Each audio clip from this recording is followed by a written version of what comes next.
Hey, it's Brandon from Analog People, and in today's video, we're going to be talking about how you can generate money with your music through sync licensing. Sync licensing is an amazing space to get involved with, but there's a lot of intricacies that you're going to want to know before you venture out. So this presentation breaks down all the stuff that you need to know to really get into the space and benefit from it.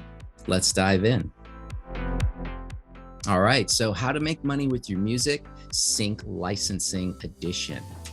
So in this presentation, you're going to learn the basics. We're going to learn what is sync licensing, where can your music be synced, who are kind of the key players in these sync deals, and why is sync so valuable for you as a recording artist or a composer, but also why is sync music in demand? Why do people want to buy music for sync or pay for sync licenses, right?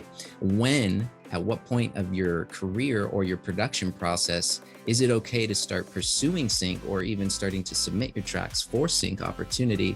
And then when you are ready, how do you get into the sync game?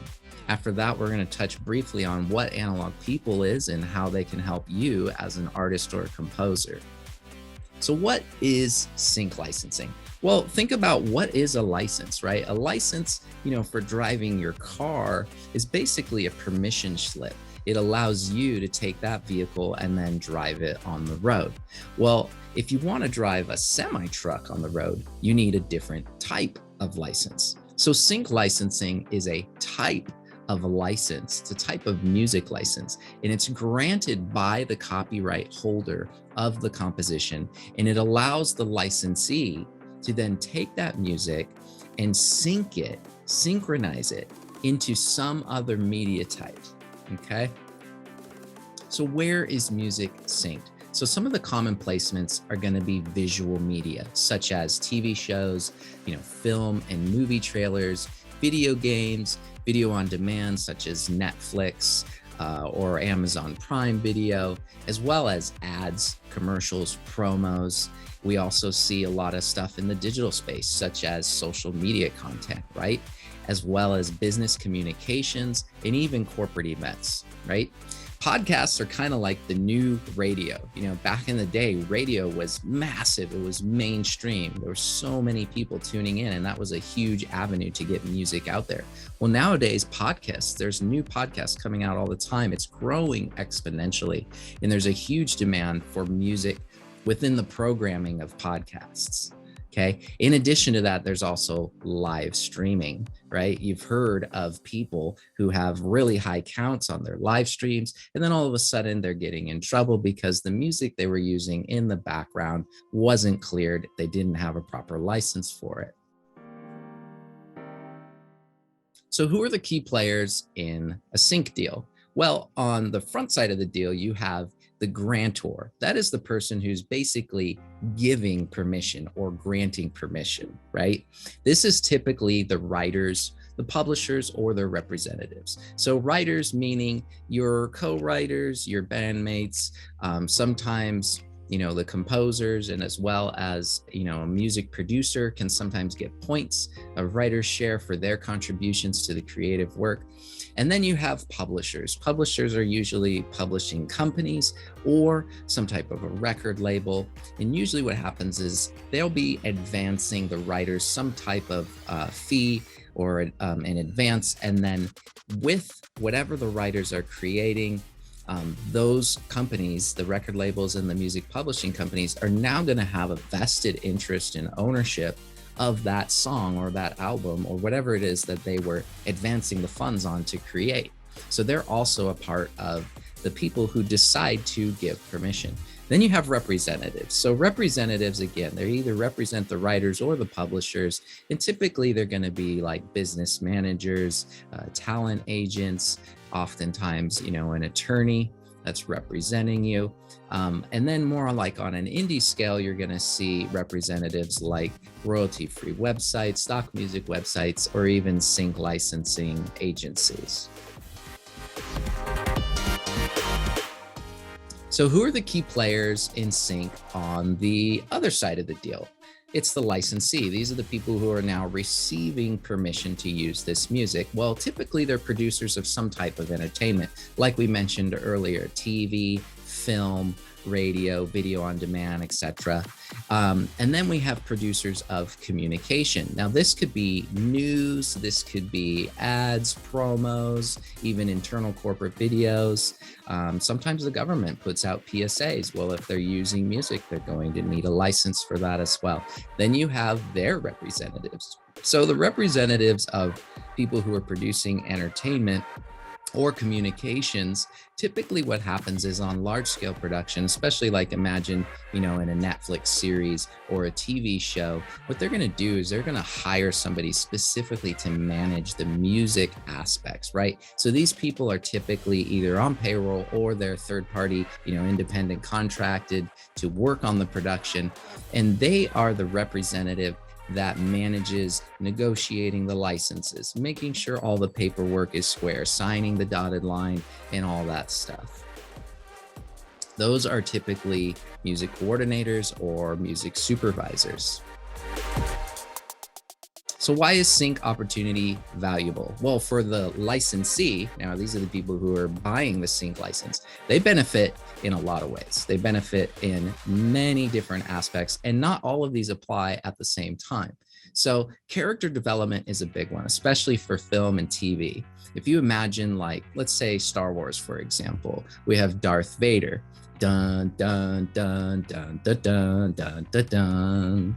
Right? We all know that theme. What does that say about the nature of that character? It's brooding, it's militant, it's dark, it's deep, right? That's a reflection of who he is. And then all of a sudden, when the heroes come on screen, what's that music sound like? Emotional cue is a big thing as well. If you imagine having two faces on screen, maybe a man and a woman, and the music is happy, you're going to infer something out of that. Whereas if the music would be sad, you're going to feel something different. Well, what if you have the same two faces, and then all of a sudden the music has some mystery or maybe some tension? All of a sudden your brain starts thinking, you know what, that guy right there, he might be the bad guy. Right? So emotional cue is a huge part of telling stories and conveying something about different scenes and different characters. Music also sets the pace. So for example, if we think about maybe a car chase scene, which is really frenetic and forward moving, versus a slow motion, wedding dance montage, father-daughter dance or something like that. The music choices for those scenes can either speed up time and make it feel like things are happening faster, or it can kind of slow down and draw you in and really allow you to absorb that moment. Okay. The other thing music does is it emphasizes important elements. Now, we've all seen this. If we've seen a movie trailer, then we've definitely experienced this. When the movie trailer goes, coming this summer, insert title of the film, right? They choose to use massively loud in-your-face sound effects and impactful music to really command your attention and highlight the important elements that they're trying to communicate to you, right? Music also resonates with target demographics. So this is important, especially in business communications and definitely in advertisement, where you have different types of music will appeal to or attract different types of customers. So for example, let's say we're doing something for a retail store and their target is millennial moms. Well, obviously the music that they're going to choose to put in that commercial should reflect what appeals to that target demographic. What if the store isn't targeting millennial moms? Instead, they're targeting baby boomers. Likewise, they're going to want to choose music that resonates with that target demographic. The other thing music does is it creates juxtaposition. So if you could imagine kind of like a war scene and there's bullets flying, and then all of a sudden it goes slow motion, and instead of this epic battle scene, all of a sudden now you have like a solo ballet violin. Right? It kind of creates this juxtaposition and almost turns this battle scene into a dance. Juxtaposition is also really well used, especially in comedy type things. The other thing music does is it gives guidance of the video edit. So very often video editors, as they're beginning to assemble their cuts, they're going to drag some temp music into their software, and they're going to drop it in there, and they're going to begin to build around that. Of course, they're going to choose something that resonates with themselves and inspires them, but it also gives them the ability to follow the beats and build their edit around that. Now, very often, what usually gets put on the cut first will get shown to the client a few times. And sometimes the client will get stuck on it. In that case, we call that temp love or demo love. And if the client wants to proceed with that track to broadcast, they're going to have to obtain a sync license. The other thing music does is what's called a mnemonic device. A mnemonic device is basically some type of a memory device, think of like an earworm or a hook. It's really designed to just get stuck in the viewer's ears and in their mind, and a good example of this would be either using some type of popular song that people are really, familiar with, or creating their own brandable mnemonics, such as "Ba-da-ba-ba-ba, I'm loving it," by McDonald's, which they've used for almost 2 decades now. It really gets ingrained into the viewer's mind, and every time they hear it, they instantly think of that brand.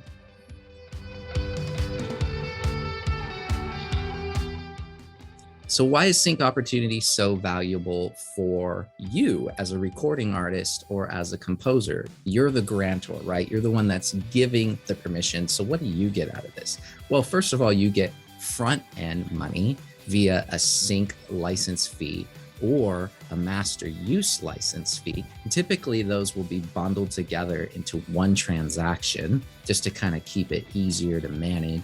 Now, these front end fees can vary depending on how much the track is going to be used. So for example, say the track is only going to be shown to a small group of people for a day versus something that's going to be broadcast nationwide, and they need to use it for a year, maybe even 3 years plus, right? The price point to justify for that fee is going to change dramatically. So the other benefit to landing syncs is, depending on where you land your sync, you're going to get back end money. This comes through PRO, right? This is Performance Royalties Organizations in the United States. There's 3: BMI, ASCAP, and CSAG. And their job is to collect royalties from broadcasters and then distribute those royalties to their writers. So as long as you have your music placed in a medium that is collecting, they're collecting for you. As long as you're registered those works, then you will be receiving PRO income. Now, the beauty about PRO income is if you've got a great placement that's airing a lot, you're going to get a lot more royalties. In addition to that, let's say you start stacking up a couple of syncs, one on top of the other. Well, your revenue here is going to continue to grow. So you can really make a beautiful career out of landing syncs. The other benefit of landing syncs is you can get a lot of free publicity and exposure. A great example of this is, think back in the day of that song.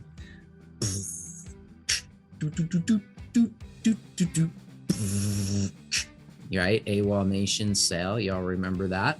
Well, he was kind of under the radar and a little bit obscure. Nobody really knew who he was, and he landed a small sync in a TV show, and then his second sync was a pretty big deal. It was, I think, a Kia or a Nissan commercial or something like that, but it was nationwide, and everybody heard that song and they were freaking out. They're like, what is this music? Shazamming it like crazy.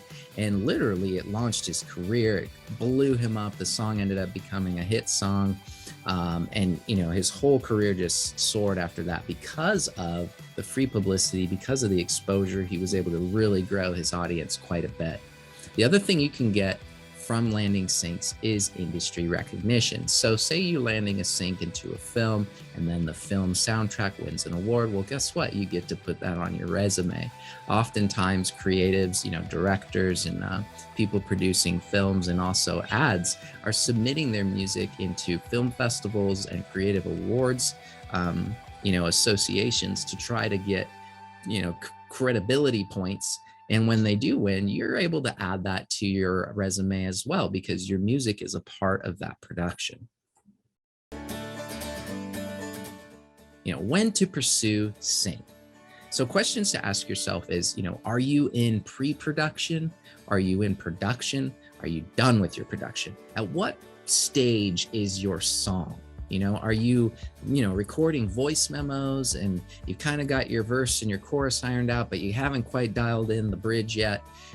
Or have you recorded your song, but it's not quite mixed? It's not really dialed in. There's no effects. It's really raw and or is your production complete? Have you finished a professionally recorded, mixed and mastered production? It's broadcast standard ready. Okay. Now, if you are going to pursue sync, you have to think, I'm not going to present this amazing meal to someone uncooked, right? It comes across amateur. You want to present your music to them fully produced and ready to go. Okay. The other thing that I would recommend is that you have all your marketing and promo materials compiled and ready to go. Now, here's a key. Your music does not need to be published or distributed onto any platforms yet. So it could be unreleased music, but it does need to be fully mixed and ready to ship. Okay. So once you've got that done and you're ready for the next step, you're going to want to go over this checklist. This is a sync submissions checklist. Okay. So before you submit your music to anyone for sync representation or for a sync opportunity, I highly recommend you go over this 12-point checklist. Okay. If you scan the QR code, or I'll put the link below, and get this checklist and make sure that you're going over every single item on there. It's really going to elevate your presentation when you submit your music. All right. So how to get into the sync game? Well, there's a few ways. Number one, you can kind of pursue it on your own, meaning direct to market. So to do that, you'd be basically blazing your own trail. And you would want to do something like, hey, what are some of the TV shows that I resonate with that I think my music maybe could be on? What type of films could I see my music be on? And then what you want to do is you're going to want to go to IMDb and look up those productions and begin to find out who are the decision makers for me in that area. Usually a music coordinator or a music supervisor. You're going to want to look up who those people are and then track down their email online, begin to introduce yourself, begin to introduce your music to them, and explain why you think it'd be a great fit for their production. And then you want to go to a network at industry events, get some face time with other people, and slowly over time, you're going to build trust and rapport by following up with them regularly. And you got to think about it. Really, it's networking. You want to build your relationships over time and then show these people what you got to offer. That's one way to do it. Now, the other way to do it is to follow pathways that are already there. So you want to resource up. Okay, you want to get yourself a songwriting coach or a mentor, somebody who's kind of already gone down this path and landed some syncs for themselves, and they can advise you on what's the best way to get traction in this space.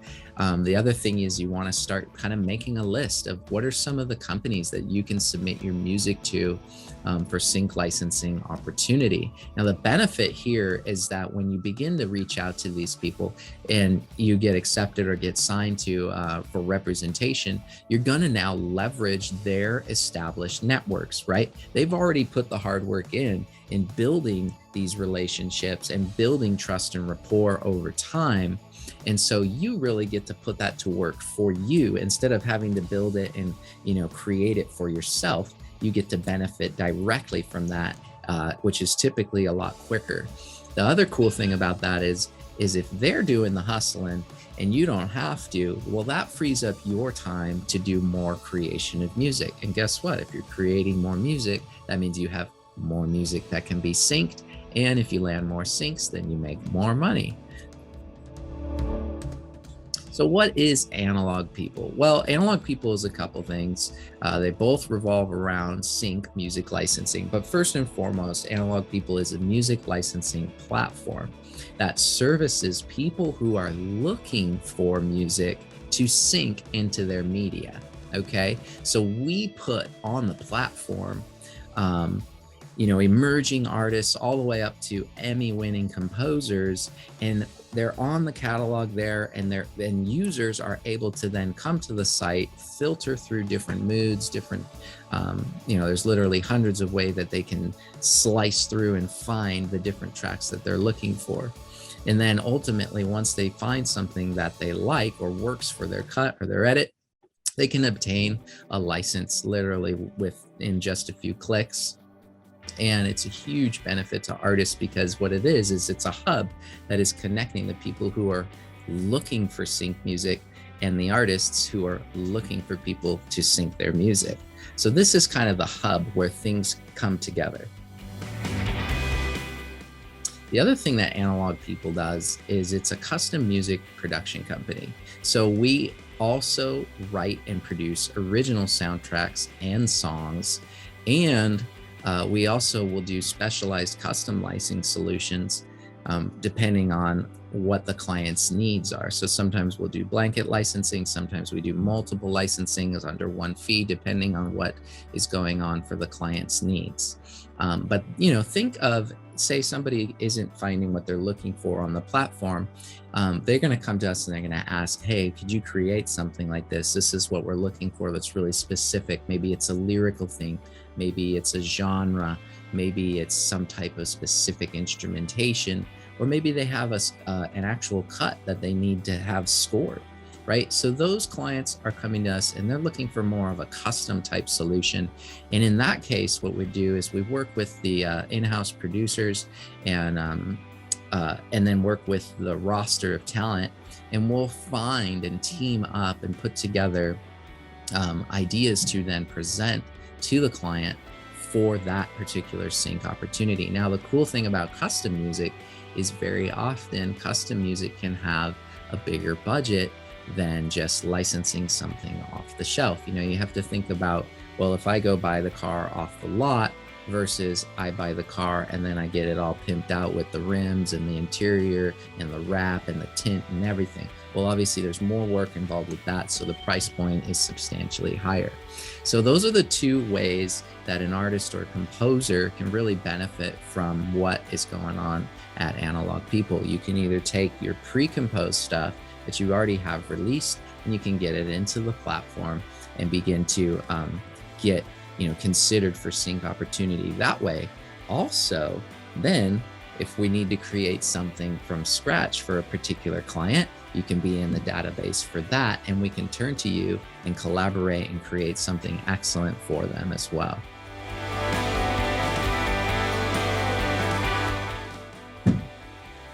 Well, thanks for watching. So again, if you want to get your hands on that sync submission checklist, scan that QR code on the left there, drop your email in, click the button. It's going to give you a 12-point checklist. It is the exact criteria that we use at Analog People to choose to accept or reject the artists that we sign.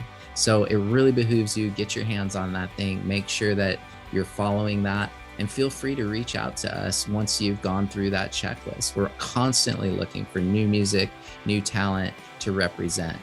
Now, if you want to connect with us on social media, scan that QR code on the right. It's going to take you to a menu. You can see the reel and see some other stuff and connect with us there, right? And of course, if you have any questions, drop them below. We'll do our best to get back to you, right? Thanks for watching, guys.